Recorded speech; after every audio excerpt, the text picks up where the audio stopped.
dando continuidade à nossa programação na Estação Sonaf, gostaria de chamar a minha convidada, Lígia Leme. Por favor, Lígia. Obrigada. Lígia, você, como eu disse, você me ensinou um pouco sobre ombro.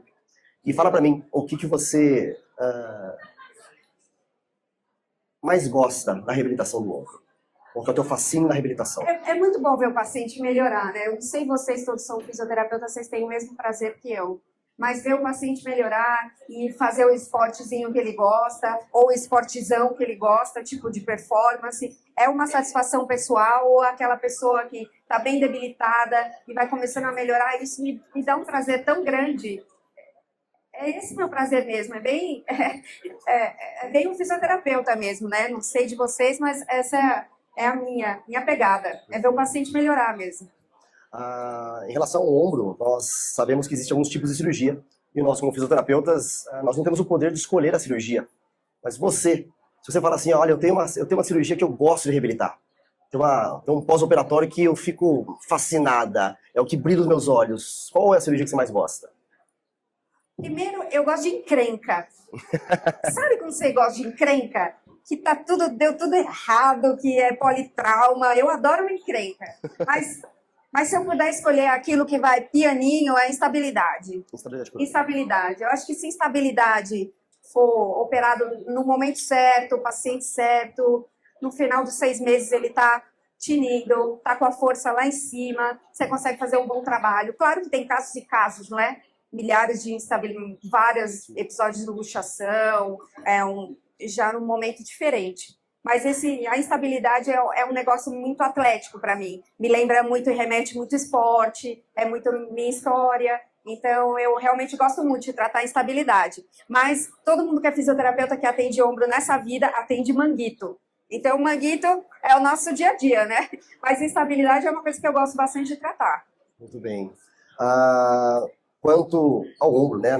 Na quinta-feira teve a abertura dos sócios, a reunião dos sócios. Na reunião dos sócios, o Rodrigo Vasconcelos trouxe 3 casos, que eram casos que não foram de sucesso, né? E às vezes a gente fala que, olha, deu certo, eu reabilitei. E aí, quando ele apresentou os 3 casos, eu achei muito, assim, curioso, porque ele trouxe e falou, olha, não deu certo. Você teve algum caso que não deu certo, que você falou, puxa, onde que estava o problema, né? Às vezes não é do pós-operatório, não é do fisioterapeuta, mas não deu certo, que marcou você? Algum caso que não deu certo? Eu tenho vários, mas muitos casos que não deram certo. Você lembra de um? Então, eu sei recentemente, mas não é atleta, é artrose. Artrose é uma coisa muito complexa no ombro. Ela é extremamente debilitante, eu não sei de vocês, mas ela é limitante. Por mais que você fortaleça, não sei que você tem um nível ali que você chega que é difícil de ultrapassar.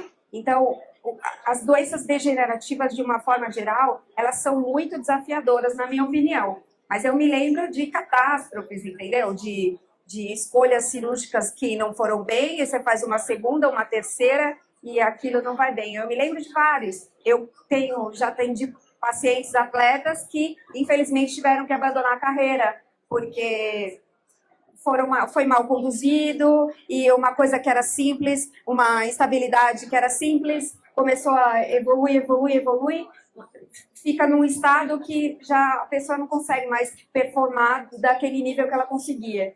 Então, realmente, eu não tive um caso que não evoluiu bem, eu tive vários casos, mas muitos casos que não evoluíram bem. Isso marca a gente, sabe? Você quer ser um super-herói, mas não é assim, né? Não é assim, não. Mostra o quão necessário, né? A professora Lígia Leme tem uma história em relação à reabilitação do ombro. Como eu disse no começo, foi a primeira pessoa que eu ouvi falar sobre ombro. Então, eu lembro na primeira aula da especialização, você falando de ombro, depois a Michelle Sacol falando sobre overhead, sobre o ombro do atleta. E fala uma coisa para mim, em relação ao ombro do que se fazia, né? Você foi uma das primeiras fisioterapeutas a escrever um capítulo junto ao professor Moisés Cohen. E fala para mim, em relação ao que era feito lá no início, o que continua?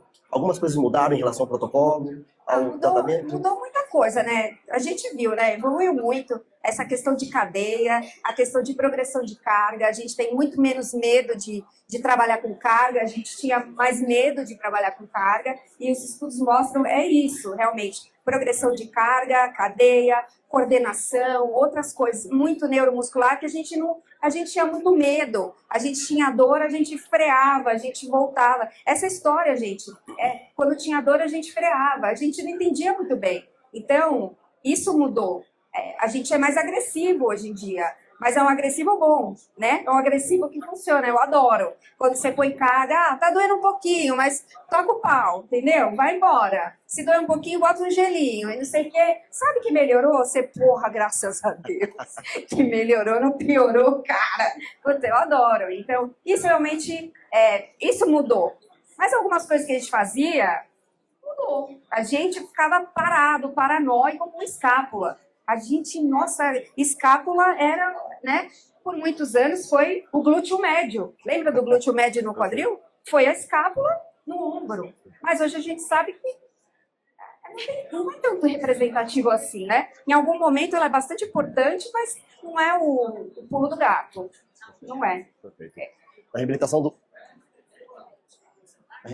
ombro, se nós olharmos a história, nós começávamos com um trabalho mais árduo cinemático, né? Escala de dedos, a roda de ombro, e aí um pouquinho mais na década de 80, depois que o American College instituiu os exercícios, veio então o boom do fortalecimento de manguito rotador. Um pouquinho mais nos anos 2000, veio o boom, literalmente, da escápula, dos trabalhos escapulares.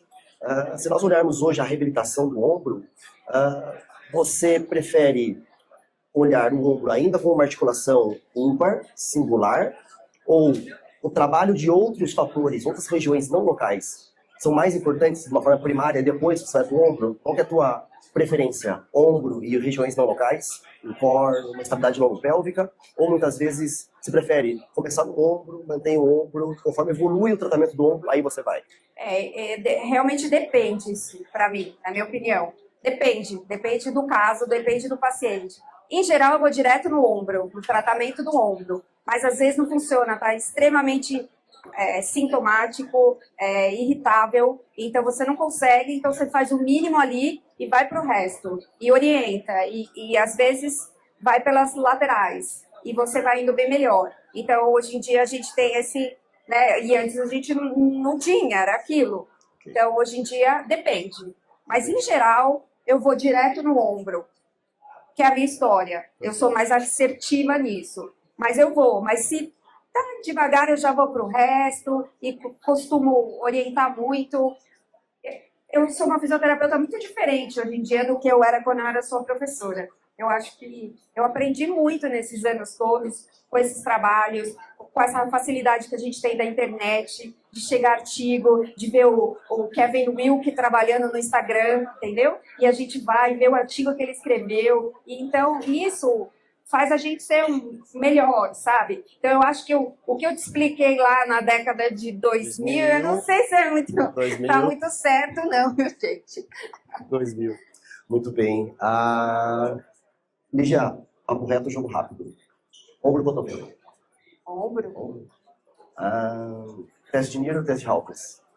Teste de? Neer ou Hawkins? Hawkins. Hawkins. Tá. Paciente com luxação anterior de ombro ou uma lesão de Bankart? Lesão labral. Luxação. Luxação.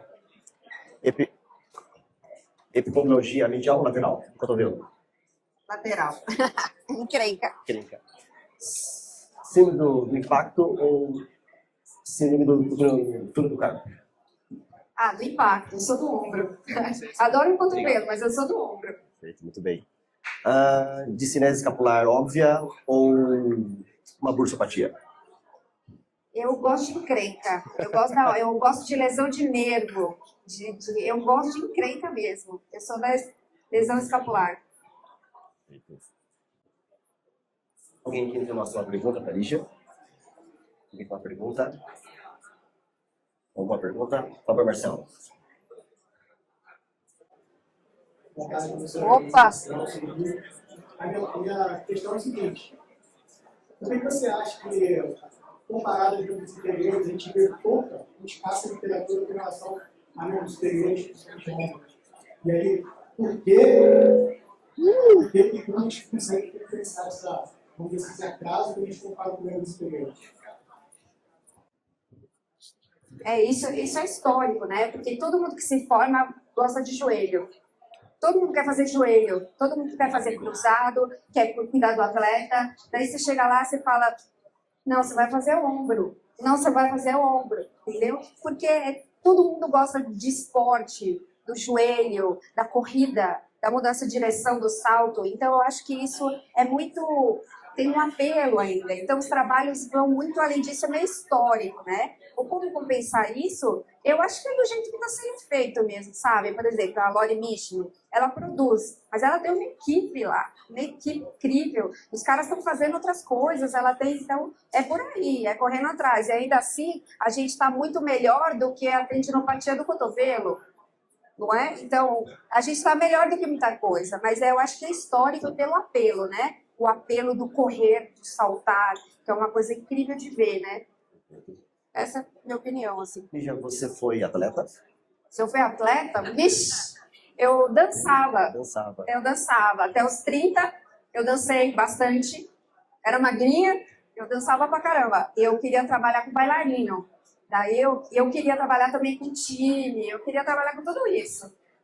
Daí eu comecei até a trabalhar com um atleta, mas depois eu fui trabalhando com ortopedia e estou sempre fazendo isso aí. Atleta, ortopedia, vovozinho, atleta, vovozinho, e aqui eu tô aqui. Lígia Leme se formou pela Unimep, uma grande instituição lá no exterior de São Paulo, foi uma das terceiras, a terceira faculdade de fisioterapia, acho que no Brasil, né? Primeiro foi a USP de São Paulo, depois veio a PUC Campinas, a Unimep e depois a UFSCar. Foi Uniban. Uniban, digamos, isso, né? teve a Unicid. Gente, eu sou antiga, né? Então... nessa época do ombro, você lembra do teu professor de ombro? Quem? Teu professor, tua professora de ombro? Sabe quem foi meu professor de ombro? O Marquinho. Guarujá? Marco Antônio. Marco Antônio Guarujá. Ele foi meu professor de ortopedia. Quando eu vi esse cara falando, eu falei, é isso que eu quero fazer. Eu já falei isso para ele 1000 vezes, e quando eu falo, professor, ele não me chama de professor, mas você é o meu professor. Ortopedia, quando eu vi aquele cara falando, é isso, entendeu?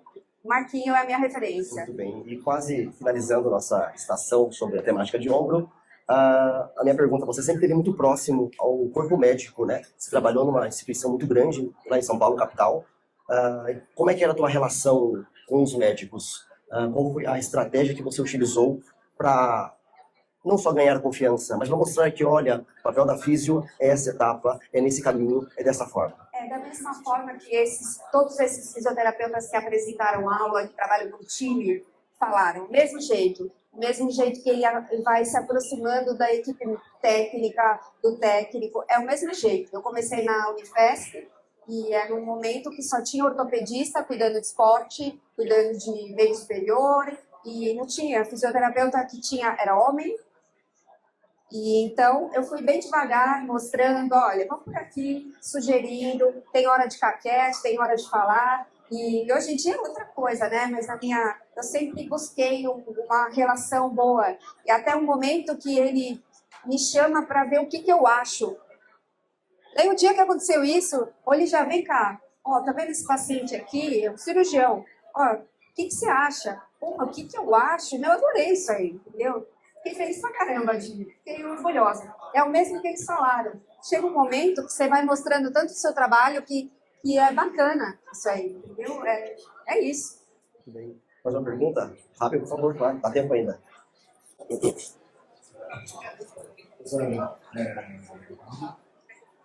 Você falou sobre como foi o objetivo focar atualmente. Eu queria perguntar como você enxerga o tratamento da orientação do ombro à frente. Como vai ser daqui a 10 anos? O que você acredita? O que falta no carro? Então, o que eu vejo no esporte é diferente do que eu vejo no dia a dia. O que eu vejo para o futuro é atendimento à distância, é IA, coisas prontas, porque funcionam, gastam menos. Então, vocês verem as publicações, vai dando uma olhada como é que é isso. Então, a gente está muito menos presente nesse tipo de abordagem hoje em dia, porque a saúde, porque o sono, porque o exercício geral não é específico, porque eu acho que isso vai mudar. Então, o paciente, de uma forma geral, ele vai muito menos precisar da gente. Essa é a minha opinião pessoal. O atleta é diferente. O atleta, a gente vê cada vez mais a fisioterapia presente, trabalhando, ajudando em planilha de carga e orientando. Então, é isso que eu vejo. Eu vejo uma diferença no paciente que é atleta, e a gente vê nas publicações, paciente que é atleta de time, áspeta, A gente vê Asper, é um negócio espetacular. Mas se você vai ver as publicações americanas de prótese de joelho, de LCA, 300 atendimentos de LCA, o cara fez tudo sozinho. Ele vai lá, aí aprende, volta, faz sozinho. Então é isso que eu vejo. Cada vez mais, a gente menos atuante nesse cenário. Essa é a minha opinião pessoal, na verdade. Pessoal. Mas no esporte, eu acho que a gente está crescendo, tá fazendo bonito. Eu acho. Você trouxe um assunto bem importante em relação à inteligência artificial, em relação ao teleatendimento, mas isso, embora você veja isso como algo no futuro, isso não exclui o papel do fisioterapeuta. Né? Tipo, o membro inferior, você mesmo disse, né? O Divino faz 300 reabilitações sozinho. Você acha que isso, com o ombro, ainda o paciente vai ser dependente do fisioterapeuta? Se ele vai ser dependente? Dependente do fisio, mesmo com telereabilitação, com inteligência artificial? Eu não acho, não. Eu acho que as pessoas vão se auto-administrar a longo prazo.